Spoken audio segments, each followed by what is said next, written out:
Someone went down again. It was Monday, the 21st of July, 2025, a clear morning in the bustling skies over Houston, Texas, where the air hummed with the promise of routine flights and distant horizons. The sun had just crested, casting long shadows over the runways of Houston George Bush Intercontinental Airport, a massive hub where jumbo jets and small planes alike share the vast Texas sky. At precisely 7:34, a Cessna Turbo Centurion, known in aviation circles as the T210N, a sturdy single-engine aircraft with a high wing for better visibility, retractable landing gear that tucks away for smoother flight, and a turbocharged power plant to handle thinner air at higher elevations, lifted off smoothly. Its registration, November 93 Hotel Papa, gleamed on the fuselage, a 41-year-old machine built in 1984, owned by Axe Capital Incorporated, carrying just two souls, the pilot and a passenger, on a short private hop to Dunham Field Airport, a quiet little airstrip nestled in the countryside near Crosby, Texas, a modest town about 25 miles east of Houston, surrounded by fields and ponds, where life moves at a slower pace. They climbed steadily at first, the engine, a reliable Continental model with 6 cylinders, pushing out 310 horsepower, humming as it should. But then, something shifted.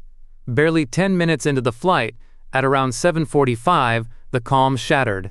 The pilot noticed it immediately, fuel levels dropping unnaturally, as if an invisible leak had sprung. Alarms would have flickered in the cockpit, gauges showing the vital signs of the machine. Then came the real trouble. Engine power faded, the propeller losing its bite against the air. Specifically, the number 5 cylinder, a key part of the engine where fuel and air mix to create thrust, showed dangerously low temperatures in its exhaust gases and cylinder head, signs that it wasn't firing properly, starving the whole system of energy. Manifold pressure, a reading that tells you how much air is being forced into the engine for combustion, plummeted. The airplane, now struggling like a wounded bird, couldn't hold its height. Feet by feet, it descended, the altimeter, a simple dial that measures altitude above sea level, winding down from their cruising level. The pilot, calm under pressure, radioed air traffic control at the big airport behind them. "Engine issues," he reported, his voice steady over the static. With no choice left, the pilot scanned the landscape below. Open fields near Crosby, dotted with water retention ponds, those shallow basins designed to catch rainwater and prevent flooding in the flat Texas terrain. He aimed for one such spot, a soft patch amid the hard earth. The wheels touched down roughly, the airplane skidding across the grass and into the pond's edge, water splashing up around the belly. It slid to a halt, but relief was short-lived. A fire erupted, post-impact flames licking at the engine cowling, that protective cover over the power plant, and spreading to the fuselage, the main body where the occupants sat. Heat and smoke filled the air, the smell of burning fuel and metal acrid and urgent. Yet, in that moment of peril, fortune smiled.